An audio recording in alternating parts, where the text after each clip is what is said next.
2026 চলছে। স্যাটার্ন কিন্তু অষ্টমেই থাকবে। অষ্টমা শনির প্রভাব কিন্তু আপনি পাবেন। কম হোক, বেশি হোক, অষ্টমা শনির প্রভাব আপনার জীবনচক্রকে কিন্তু প্রভাবিত করবে। এটা নিয়ে আমার কিন্তু কোনো সন্দেহ নেই।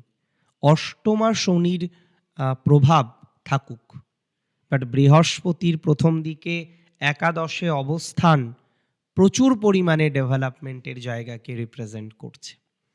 বৃহস্পতির একাদশে অবস্থান প্রচুর পরিমাণে অগ্রগতিকে রিপ্রেজেন্ট করছে, অ্যান্ড প্র্যাকটিক্যালি সেই অগ্রগতিটা আপনি কিন্তু পেতে চলেছেন।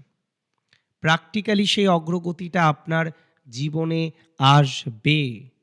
প্র্যাকটিক্যালি সেই অগ্রগতিটা আপনি লক্ষ্য করতে পারবেন। এটা নিয়ে আমার কিন্তু কোনো রকম ডাউট নেই, আমার কিন্তু কোনো রকম সন্দেহ নেই।